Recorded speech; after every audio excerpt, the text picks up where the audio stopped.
Welcome to the Deep Dive, where we take a stack of sources, strip away the noise, and, well, hand you the most potent nuggets of knowledge. That's the goal. Today, we're plunging into a scenario that reshaped our planet 66 million years ago. An event of such unimaginable scale that it wiped out 75% of all species on Earth. We're talking, of course, about the KPG extinction, the cataclysm that ended the reign of the dinosaurs. A big one. But our mission today isn't just a historical curiosity. We're asking a truly provocative question. What if this exact same event happened today? Could we, modern humans, in our technologically advanced, interconnected society, possibly survive an impact of that magnitude? It's a compelling thought experiment, isn't it? Yeah. What's particularly insightful here is how studying this ancient disaster provides a concrete scientific framework to rigorously test the resilience of modern human civilization. Right, like a stress test. Exactly. Our objective today is to extract profound insights from a comprehensive contemporary analysis of the KPG event, meticulously examining our deep-seated vulnerabilities and, crucially, exploring what strategies might actually allow for human persistence against such overwhelming odds. We've gone on a true deep dive into some absolutely eye-opening research for this, including a pivotal analysis titled Human Survival, Dinosaur Extinction Event. This isn't just some dry academic paper. It offers a stark, unflinching look at our readiness, or rather, our profound lack thereof for such an apocalypse. It's custom-tailored for you, our listener, to get straight to the aha moments, the surprising facts, and maybe just enough humor to keep you completely hooked without ever getting bogged down. Well, this analysis, it draws from diverse scientific disciplines, doesn't it? Everything from astrophysics to ecology and engineering. And it meticulously details the mechanics of the KPG event itself. But then it pivots sharply to apply those lessons to our contemporary societal vulnerabilities and to postulate the highly specific, often counterintuitive survival strategies that would be required. Counterintuitive how? Well, we'll get into that. But it paints a picture that is simultaneously sobering in its assessment of our current state and incredibly informative about the fundamental requirements for long-term survival. So this isn't merely an academic exercise in paleontology. This is about understanding the very fabric of our modern world, how we've built it, and just how fragile that intricate web can be when faced with truly planetary scale forces. Precisely. It begs the question, what does this ancient cataclysm, this benchmark disaster, reveal about our ability to endure? Precisely. The KPG event serves as the ultimate benchmark. It was a singular, almost incomprehensibly powerful cosmic impact that fundamentally reset life on Earth. Reset is a good word for it. Its global cascading effects offer us an unparalleled lens through which to examine our own potential for survival against a threat that transcends any conventional disaster planning. It forces us to confront the limits of our engineering, our supply chains, and even our biological adaptability. All right, let's unpack the sheer terrifying force of that initial impact. Yeah. This wasn't just a big rock hitting the Earth. I mean, the sources highlight that it was an asteroid estimated to be about 6 miles wide, roughly the size of Mount Everest turned on its side, potentially up to a staggering 81 kilometers or 50 miles across. That's huge. Almost impossible to visualize, really. It struck the Yucatan Peninsula with an energy release equivalent to 100 million megatons of dynamite. Or, to put it even more starkly, roughly 10 billion nuclear bombs detonating simultaneously. It's just incomprehensible, isn't it? It truly is. Absolutely staggering. Yeah. And, to try and get our heads around the scale, if you consider the Tsar Bomba the most powerful human-made explosive ever detonated. Right, that was huge in itself. Yeah, but it was only 50 megatons of TNT. The KPG impact was orders of magnitude greater. We're talking about estimates ranging from 1.3 to 58 yotajoules. Yotajoules. What's a yotajoule? Okay, so a single yotajoule is equivalent to the entire world's energy consumption for a whole year. The whole world. For a year. Yes. So this event released energy hundreds, maybe even thousands, of times the current global annual energy output all at once, concentrated into a single devastating moment. Wow. This clearly raises a critical question. Can anything we've built, even our most fortified structures, possibly withstand that? Seems unlikely. The sources state unequivocally that no existing surface infrastructure, regardless of fortification, could survive the immediate combined effects of such a blast. Nothing. And the immediate effects weren't just a single force. It was a terrifying, rapid-fire cascade of destruction, like dominoes falling. Exactly. At ground zero, the impact generated a superheated plasma core, a vaporized rock inferno exceeding 10,000 degrees Celsius. 10,000 degrees, instantly lethal. Anything within that immediate radius would have been instantly vaporized, lethal within minutes. Then came the global shockwaves, radiating outwards through the Earth's crust, Right. generating magnitude 10 earthquakes across both land and ocean floors. Magnitude 10. I didn't even know the scale went that high. It's virtually unimaginable, affecting the entire planet simultaneously. It's not a regional tremor, it's the Earth itself recoiling. Okay. Alongside that, an air blast with wind speeds exceeding 1,000 kilometers per hour, faster than the speed of sound. Faster than sound. Yes, radiating outwards, creating a zone of total devastation with a radius of 900 to 1,800 kilometers. Imagine winds powerful enough to flatten entire mountain ranges. Just gone. The impact was so severe it literally ejected immense quantities of rock and debris into outer space. And because it struck the ocean, we're talking about immense tsunamis. These weren't just big waves. The sources say colossal walls of water. That's right, potentially 50 to 300 meters high. 300 meters, that's almost 1,000 feet. Smashing into coastlines and penetrating over 100 kilometers inland. Picture the scale of the 2004 Indian Ocean tsunami, then multiply it by dozens, even hundreds. The sheer volume and force of water would have scoured entire continental shelves clean. It's just wiped clean. And here's where it gets particularly chilling. That ejecta, all that rock and debris propelled into outer space. It didn't just stay there. It re-entered Earth's atmosphere, heated to incandescence by friction. This re-entry ignited the ejecta, creating a deadly rain of incandescent rock particles. Like meteors, but everywhere. Exactly, causing global firestorms and a sudden, drastic increase in surface temperatures across the entire planet. So this multifaceted, simultaneous destruction across the globe means it's not just about surviving one threat. It's about all of them hitting at once, everywhere, creating an instantaneous planetary scale catastrophe. But wait, it wasn't just the asteroid, was it? The sources mention significant volcanic activity in the Deccan Traps. Were there two separate disasters happening at once, just doubling the misery? That's a crucial distinction.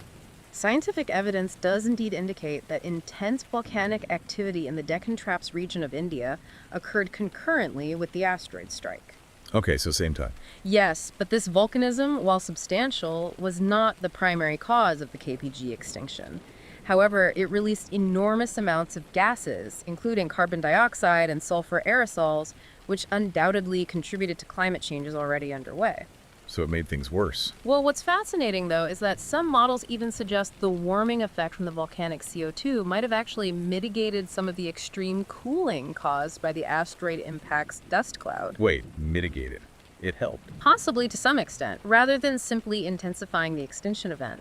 It's a complex interplay, you see, not a simple additive effect. So it wasn't a separate, equally devastating disaster, but rather a compounding factor with potentially unexpected side effects. That's a truly nuanced detail. Precisely. This highlights a critical lesson for potential future events. An analogous cataclysm could involve multiple, complex, simultaneously active, catastrophic mechanisms. Like the universe throwing everything at you at once. Kind of. And the interactions between them aren't always straightforward or linear. This really raises an important question. How do you even begin to prepare for a future where compounding factors create an even more unpredictable scenario, where the interconnectedness of Earth systems can lead to surprising outcomes, some of which might even counteract each other in unexpected ways? So the immediate blast is one thing, utterly devastating. But then came the long-term nightmare. We're talking about a global dust cloud so vast and thick that it blocked out the sun for weeks, even months. Imagine, within days, freezing air temperatures across the entire planet. This impact winter sounds absolutely devastating. What's truly profound about the impact winter is the cascading biological collapse it initiated. A vast amount of dust, soot, and aerosols was ejected into the atmosphere, creating this thick shroud. Blocking out the sun. Almost all sunlight for weeks or even months in some regions. This led to a dramatic and rapid drop in global temperatures, causing freezing air temperatures within mere days. Days. Freezing. Yeah. Globally. The first domino to fall was the primary producers, phytoplankton in the oceans and land plants. Unable to photosynthesize, they would die within weeks. The base of the food chain? Gone. Then herbivores, deprived of their foundational food source, would follow suit within weeks, and carnivores, their prey, gone months later. This wasn't just a cold snap, it was a total ecosystem failure, a global food chain collapse leading directly to the extinction of 75% of species, 75%. including all non-avian dinosaurs. And the recovery. Well, the sources suggest it took about 160,000 years for things to even start looking normal again, environmentally speaking. 160,000 years. That's just wow. And it wasn't just freezing and darkness. The atmosphere itself became lethally toxic, didn't it? It did. Indeed. The impact released enormous quantities of sulfate aerosols into the atmosphere, which then acted as nucleation sites for highly acidic rain. Acid rain, like from pollution. Models suggest this rain could have been much more intense and devastating than anything we have generated from industrial pollution, potentially reaching the strength of battery acid. Battery acid rain. That's horrifying. It would have suffocated air-breathing organisms, completely destroyed plant foliage, and dissolved the shells of marine creatures, fundamentally disrupting aquatic food chains. And the ozone layer. That's what protects us from harmful UV radiation, right? What happened then? You're absolutely right. The impact, particularly hitting an ocean, would have vaporized and ejected massive amounts of seawater into the upper atmosphere. Okay. This released chlorine and bromine into the stratosphere, elements highly reactive with ozone. The consequence? Significant global ozone depletion. So no sunblock would help. Not even close. This would have resulted in a massive, uncontrolled spike in UVB radiation reaching Earth's surface, with the UV index potentially peaking at a staggering 56. 56. What's the highest normally? To give you context, the highest UV index ever recorded in modern times is around 20. 20. So this is more than double the worst we've ever seen. Such extreme levels would cause severe sunburn in minutes of exposure, profoundly impair plant growth by damaging their DNA, and cause widespread mutations. For any survivors, prolonged exposure would be lethal, forcing them to remain indoors or restrict their activities to nighttime. So the core message here is that it's not just about surviving the initial hit. It's about enduring a profoundly hostile environment, completely isolated from the surface for years, even decades. That's a huge shift from typical disaster preparedness, which usually assumes a relatively quick recovery or external aid. This point cannot be overstated. Any human survival strategy must account for substantial long-term isolation from the surface. The impact winter could persist for years, potentially even decades, depending on the scale of aerosols released. Severe ozone depletion and lethal UV radiation would likewise persist for several years, possibly up to 3.5 years, rendering the Earth's surface uninhabitable or extremely hostile for a prolonged period. So you couldn't just pop outside after a few weeks? Absolutely not. This complexity underscores a crucial insight.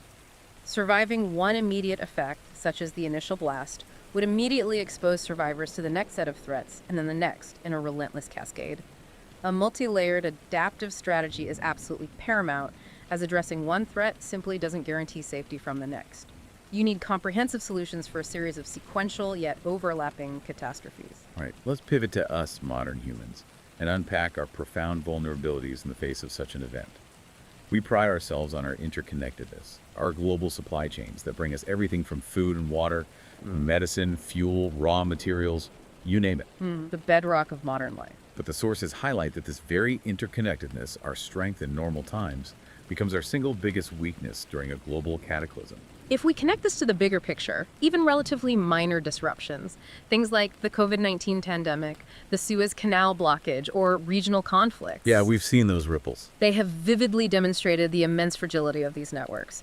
We've seen fuel shortages from ransomware attacks, critical component shortages due to concentrated suppliers, or cascading failures from extreme weather events, all leading to empty shelves and economic disruption. It doesn't take much sometimes. Roads, bridges, rail lines, energy grids, water systems, often the bedrock of our societies, are frequently the first casualties in even regional disasters, especially older infrastructure. Right. A KPG event would not just disrupt, it would shatter these networks entirely, globally and instantaneously. The profound paradox of modern interconnectedness is that its strength in normal operation, its efficiency and global reach, becomes its greatest vulnerability in a truly catastrophic scenario. Leaving nowhere safe. Exactly. Leaving no place untouched and no external aid available.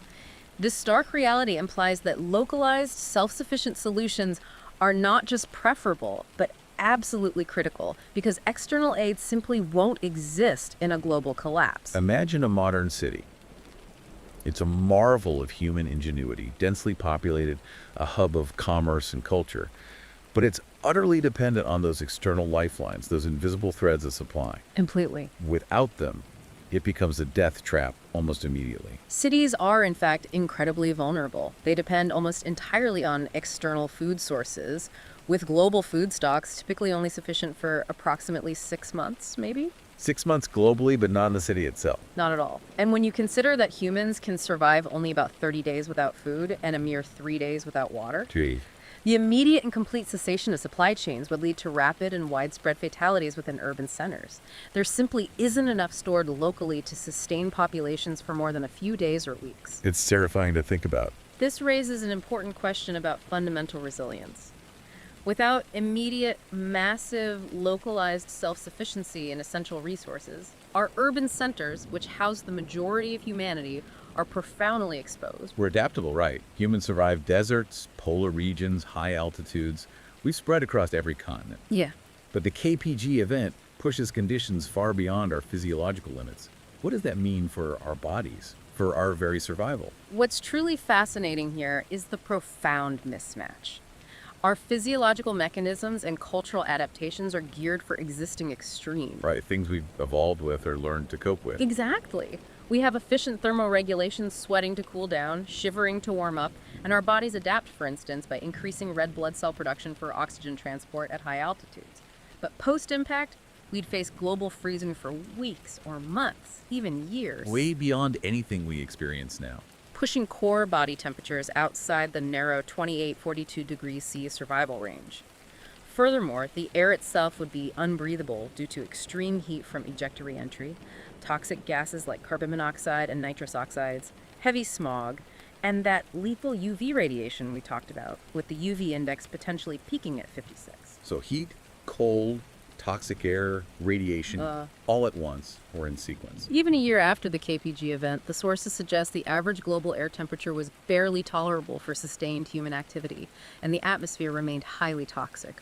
Our biological makeup, finely tuned for Earth's current conditions, is simply not equipped for such an alien environment. So the animals that actually made it through the original KPG event were basically the biological opposite of us. Small, hidden, not picky eaters. That's a truly humbling thought, isn't it? Indeed. The species that survived the original KPG extinction shared several common traits that illuminate our current vulnerability. They were typically small-bodied, meaning lower caloric and food needs. Less food needed, easier to hide. Precisely. They possessed the ability to burrow underground or seek refuge in other sheltered environments, escaping the immediate surface devastation. Critically, they often had adaptable generalist diets, consuming whatever meager resources remained, seeds, insects, detritus, rather than relying on specific sensitive food chains. They ate whatever they could find. And adaptable thermoregulation was also crucial. Examples of survivors include small mammals, birds, crocodiles, frogs, and salamanders. Notably, large, strictly herbivorous or carnivorous mammals did not survive. So the big guys were out. Crocodilians, for instance, persisted due to their scavenger diet, their ability to endure months without food, and their small, slow-growing young. Amazing resilience. This stark contrast implies a profound realization. For modern humans, survival is almost entirely dependent on technological innovation and massive pre-planned infrastructure. We simply cannot adapt biologically in a few generations. We are fundamentally large-bodied, surface-dwelling, and have incredibly high caloric and resource demands. This is not a scenario where natural selection in the immediate aftermath would favor us. We've basically engineered ourselves out of natural survival for this kind of event. In a way, yes. Our strengths in the current world become profound weaknesses then. Given the sheer, unimaginable scale of destruction on the surface, it sounds like the only viable option for immediate survival for any meaningful segment of the human population is to go deep underground. The sources aren't just talking about a fallout shelter. They suggest we'd need something akin to an underground, self-sufficient city. You've hit on the absolute core requirement for immediate persistence. While some analyses are deeply skeptical of any human survival on a meaningful scale, Some think it's impossible. some do, yes. But the consensus for theoretical possibility points to extreme depth and fortification. For context, a typical, relatively robust 20-foot concrete shelter might survive a 100-kiloton nuclear blast largely intact. Okay, that sounds strong. But for a KPG scale event, which is orders of magnitude more powerful, estimates suggest structures would need to be at least 100 meters deep. 100 meters. That's over 300 feet down. Or even 200 feet deep, with reinforced concrete walls 9 feet thick, to adequately protect from the initial surface effects and even a relatively close-range blast. 9-foot thick walls. These bunkers must be meticulously designed to resist extreme blast effects, incorporating multi-layered reinforced concrete and masonry, along with formidable blast-resistant doors and windows made of thick gauge steel. Like a bank vault door, but times 1,000.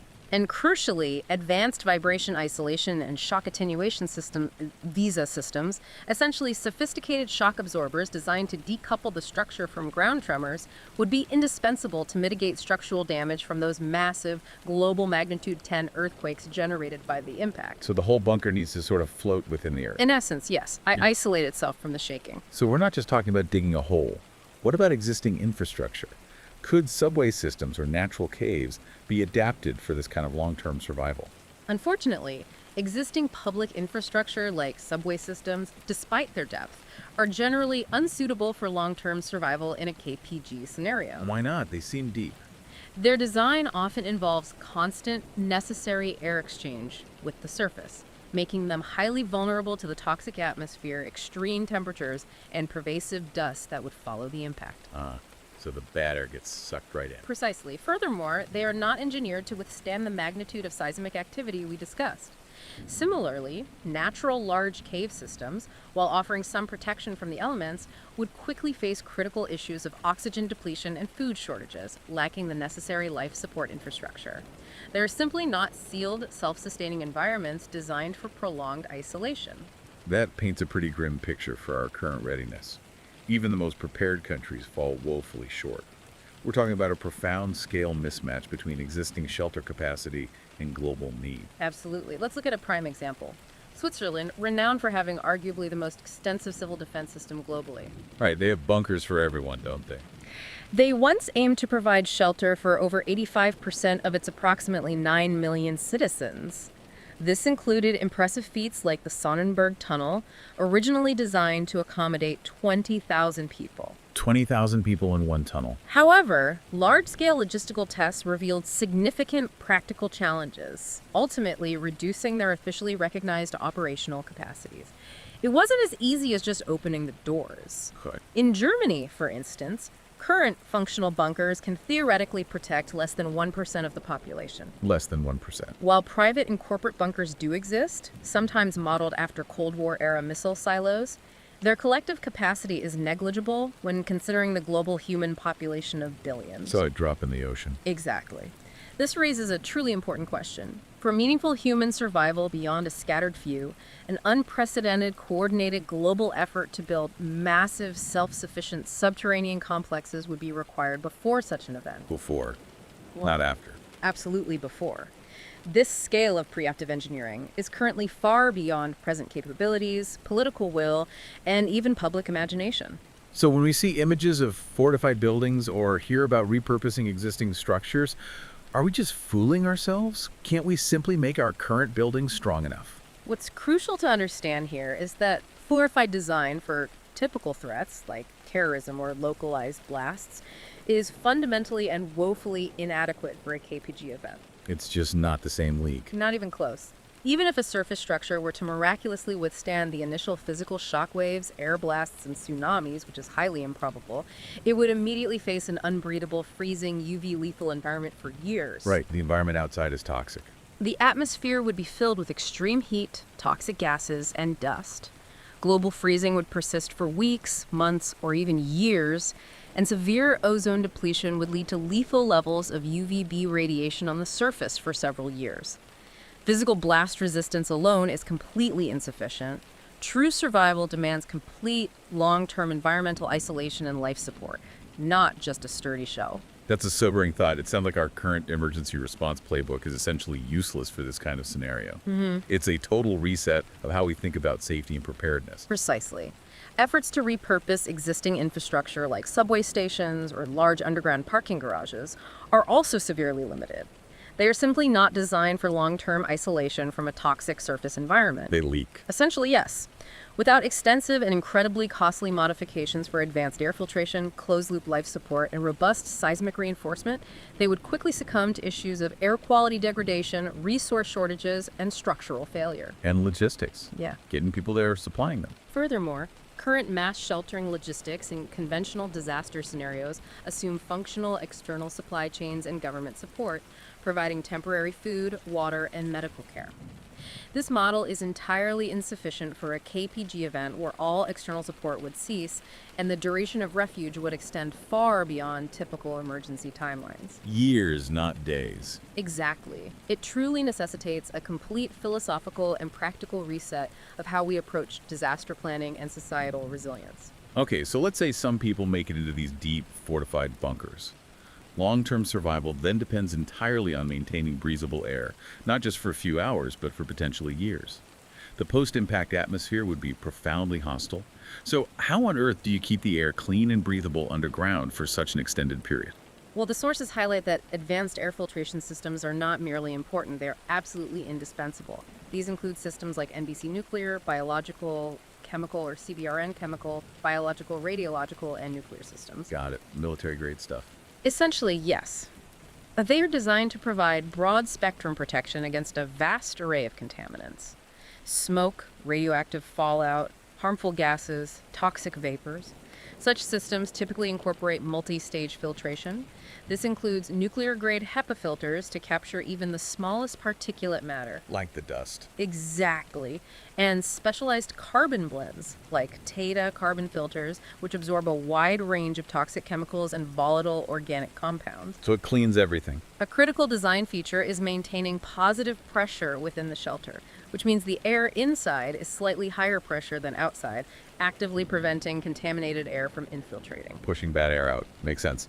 And for continuous operation over extended periods, these systems require multiple redundant backup power sources, high-capacity batteries, generators fueled by pre-stored resources, and even emergency hand crank operations as a last resort. Wow, hand cranks too. Better than nothing.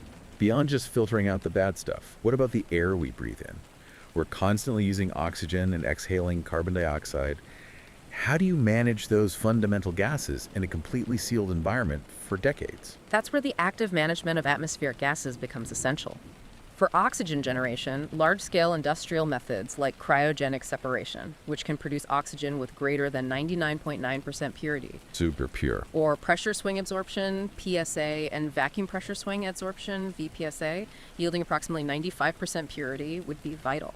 These technologies continuously separate oxygen from a source gas, ensuring a steady supply. Where does the source gas come from? It could be from stored reserves, or potentially generated from water electrolysis if you have enough power. Alternatively, onboard oxygen generation systems using ceramic-type oxygen separators can continuously supply substantially pure oxygen independently of external atmospheric conditions, recycling the air. Recycling the air itself. Okay. And carbon dioxide. A human exhales about a kilogram of CO2 per day. That's an enormous amount building up in a sealed environment. You could quickly suffocate. Indeed. CO2 scrubbing is equally vital, as concentrations would quickly reach toxic and lethal levels. Systems for carbon dioxide removal include chemical scrubbers, like those using lithium hydroxide. Ah, like on Apollo 13? Famously improvised on Apollo 13 to save the astronauts, yes. Or regenerative adsorbent scrubbers, such as the metal oxide-based systems used on the space shuttle.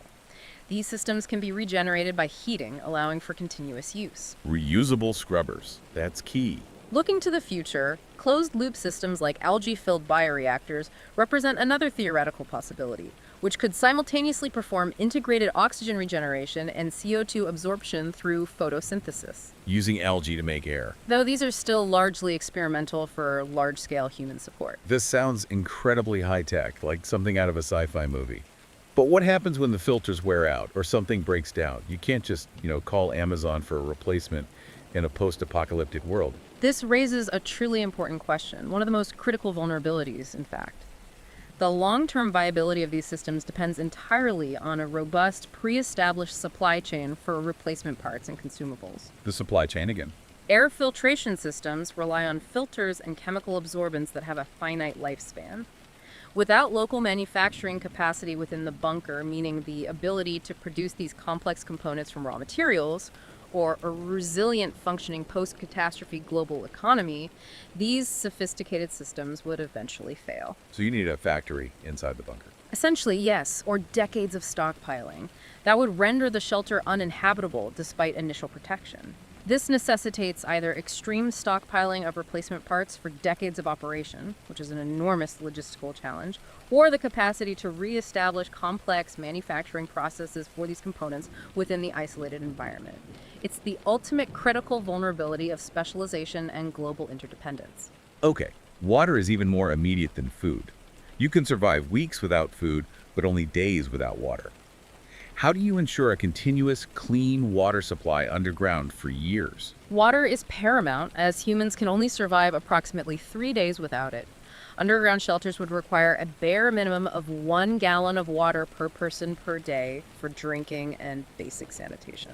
1 gallon per person per day, minimum. In an emergency, basic methods like boiling, using bleach or chlorine tablets or iodine can be employed for initial purification, but these may not remove all contaminants, particularly heavy metals or dissolved chemicals. So not ideal long term. Portable emergency water filtration systems, capable of filtering significant volumes and removing bacteria and viruses, would be crucial for initial use, but they also have finite lifespans. Filters wear out. Yeah. Right.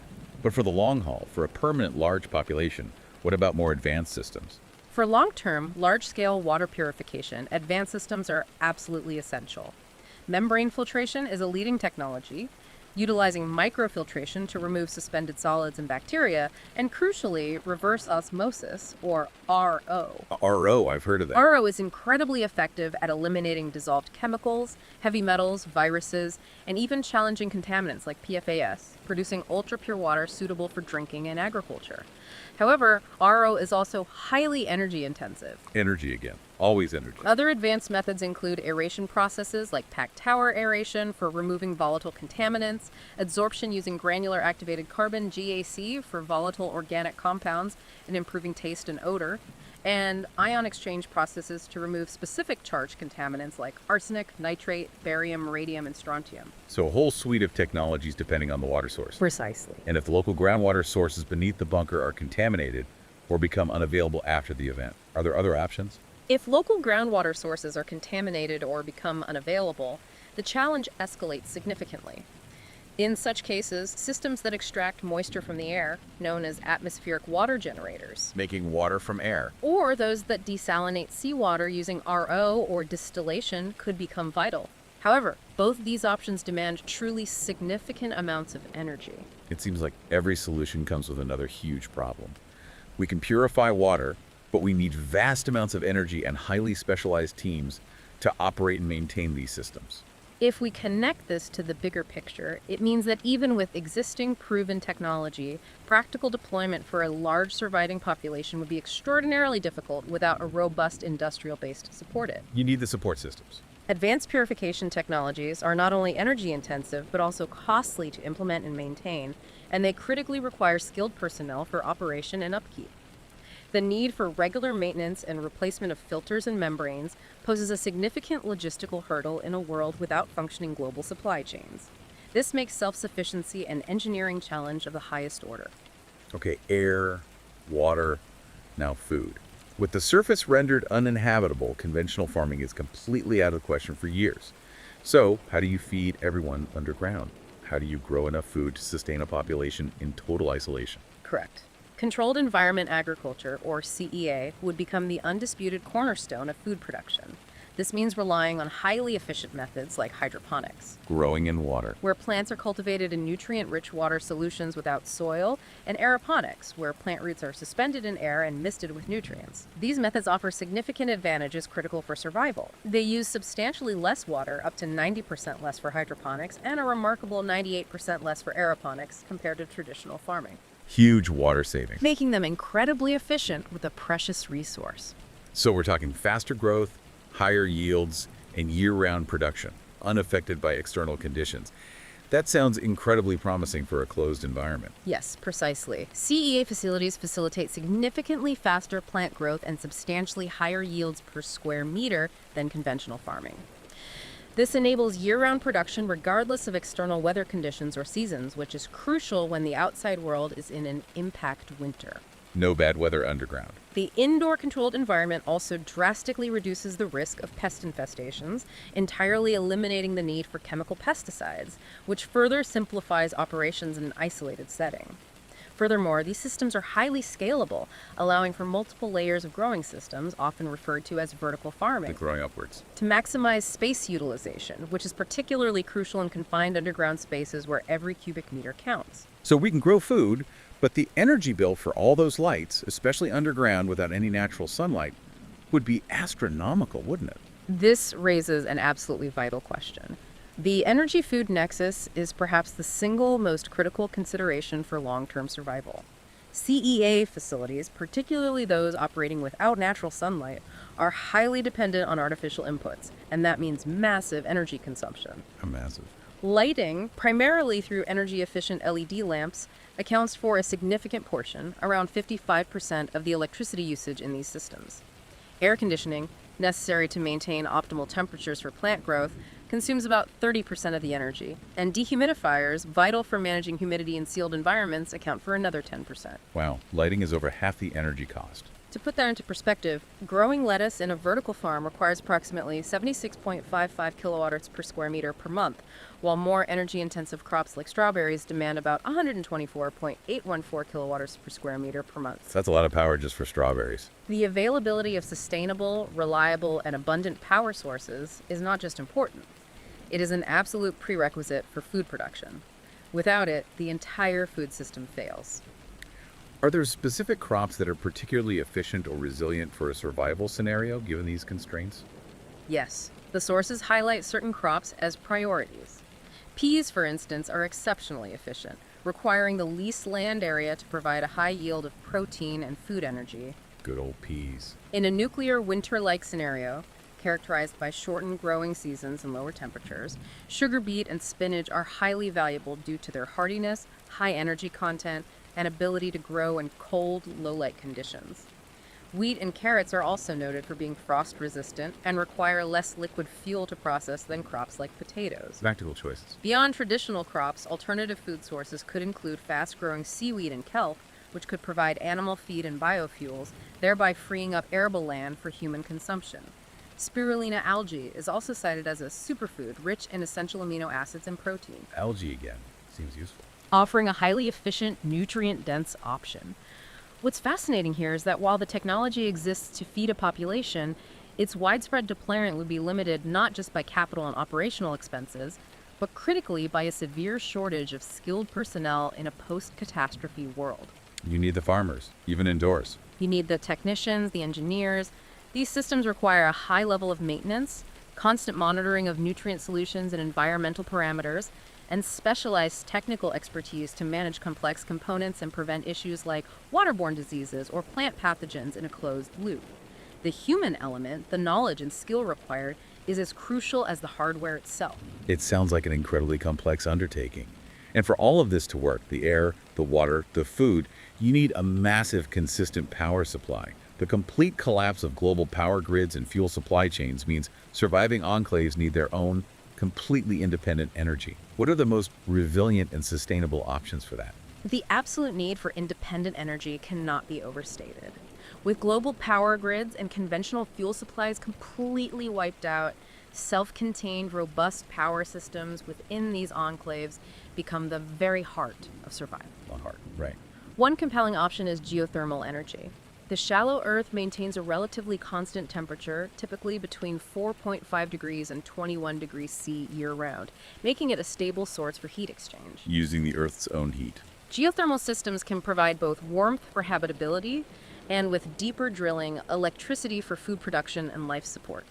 Interestingly, large steam plumes from geothermal facilities could even serve as visible markers for any survivors on the surface, indicating a habitable zone. Like a beacon. That sounds almost like a dream solution, stable, renewable, underground. But are there significant drawbacks or challenges to deploying geothermal on a large scale for survival? Substantial ones, unfortunately. Geothermal development typically involves high upfront capital costs, making it incredibly expensive to initiate. Big investment needed beforehand. Furthermore, there are long gestation periods, often 5 to 10 years for conventional power plants, from initial exploration to full operation. Exploitable high-temperature sites are relatively scarce and often remotely located, requiring specialized infrastructure to access them. Location, location, location. The drilling process itself is incredibly complex, requiring advanced formulations for drilling fluids, materials resistant to extreme temperatures and corrosive fluids, and robust monitoring to mitigate environmental risks like induced seismicity and freshwater contamination from geothermal fluids. It's not a plug-and-play solution. Okay, so geothermal is promising but difficult. What about nuclear? Small modular reactors, or SMRs, have been talked about a lot recently. They sound almost like the perfect solution for isolation. Years of power, compact, built in a factory. Here's where it gets really interesting as a potential game changer for long-term survival. SMRs indeed represent another highly promising high-tech solution. They are essentially smaller, more versatile, and decentralized versions of traditional nuclear reactors, typically designed to produce 300 megawatts or less. Smaller footprint. They offer a host of advantages for isolated long-term survival. They provide low-carbon, non-intermittent power, meaning they aren't dependent on weather like solar or wind. Reliable baseline power. Many advanced designs incorporate passive safety features that rely on natural phenomena like gravity and convection for cooling, significantly reducing the risk of large-scale disasters even without active human intervention. Safer designs. Good. Crucially, for a survival scenario, SMRs can also store several years' worth of fuel on site. Some designs up to 2 years, others up to 10 years, and have long refueling cycles of 3 to 20 years, dramatically reducing reliance on external supply chains. 10 years of fuel on site. 20-year cycles. Wow. Their modular design allows for factory construction, which could theoretically enable quicker deployment and higher safety standards than traditional custom-built nuclear plants. Build them like cars almost. But stepping back to look at the bigger picture, even with all those advantages, SMRs still face immense hurdles, don't they? High upfront costs, regulatory approvals, specialized staff. It's not a simple fix. Right, there's always a catch. Exactly. While the imperative for energy independence in a post-catastrophe world is absolute, as the global power grid and conventional fuel supplies would cease to exist, both geothermal and SMRs face significant challenges. They require substantial initial investment, long development and construction times, and a highly skilled workforce for both deployment and maintenance. Need experts, need money, need time. For SMRs specifically, there are still lengthy regulatory approvals needed for many novel designs, and critical supply chain issues for specialized components must be resolved. Furthermore, there's a current shortage of highly specialized staff like nuclear operators. The lack of extensive operating experience for many novel SMR designs also presents a challenge in terms of proving their long-term reliability in extreme conditions. So the most viable long-term energy solutions are also the hardest and most expensive to implement on a mass scale and require a huge amount of expertise. It's a chicken and egg problem for restarting civilization. You need energy to rebuild, but you need a functioning society to generate that energy on a mass scale. That's a very apt way to put it. These solutions are currently limited to a select few well-resourced, pre-prepared enclaves, rather than providing a universal solution for humanity. Only for the lucky few who planned ahead. Other more conventional options, like active solar heating for post-impact winter surface use, or ground source heat pumps, could regulate temperature in shelters, but they too have limitations or rely on some level of external input. For smaller groups, low-tech heating methods like wood-burning stoves or kerosene heaters could provide warmth, but these typically require external fuel sources or very careful ventilation in sealed environments, creating their own set of long-term challenges. Let's assume a small, isolated group manages to survive deep underground. They have air, water, food, power for a while. How do they even begin to rebuild industrial civilization from scratch? The sources suggest a terrifying possibility that a KPG event could trigger simplification, a violent backlash against advanced knowledge, a mass destruction of books and digital archives. How do we prevent humanity from losing everything we've learned? That's a chilling prospect, isn't it? The sources highlight that the preservation of scientific and technological knowledge is absolutely paramount. This includes not only the obvious physical books and digital archives, ideally stored in hardened, redundant locations, but also the safeguarding of genetic resources. Like seeds. Exactly. A perfect real-world example of foresight here is the Svalbard Global Seed Vault. This secure backup facility, nestled deep in the Arctic permafrost, stores duplicates of over 1.3 million unique seed samples from nearly every country on Earth. I've heard of that. Amazing. It serves as an ultimate insurance policy against catastrophic loss of crop diversity, and its location ensures natural freezing and long-term preservation even without power. The Svalbard Seed Vault is a fantastic idea, a beacon of foresight. But as you said, is simply having the knowledge enough? What's the use of a library if no one knows how to read or apply the information? This raises one of the most important questions, a profound insight into true resilience. The mere existence of stored knowledge is insufficient. A critical challenge lies in knowledge, embodiment, and transfer. Embodiment, meaning it has to be in people. Yes. Scientific and technological understanding is not just data on a hard drive. It resides in the minds and hands of skilled individuals, engineers, doctors, farmers, craftsmen. Without robust mentorship programs, the reestablishment of institutional structures for communication and collaboration, and a profound emphasis on social learning across generations, that knowledge might be functionally lost even if the physical record survives. So we need teachers, apprenticeships. True survival demands not just archives, but the capacity to understand, apply, and transmit that knowledge, building knowledge ecosystems predicated on human relationships, diverse ways of thinking, and practical application. So it's not just a technological challenge to survive, but a profound social and ethical one. How do you stop humanity from tearing itself apart when resources are scarce, when the world has been utterly decimated? Exactly. The ability to rebuild would also critically depend on the preservation and reacquisition of essential practical skills. These include fundamental competencies such as critical thinking, preparing healthy and nutritious food from scratch, making and repairing clothing and shelter, accessing and purifying water using basic methods, fundamental engineering principles, and core ecological knowledge. Back to basics. Many of these skills are easier to learn earlier in life, suggesting a need for educational strategies focused on practical resilience and self-sufficiency, rather than solely specialized academic knowledge. The sources point to a truly critical hurdle for rebuilding industrial civilization: the depletion of easily accessible, high-grade mineral resources.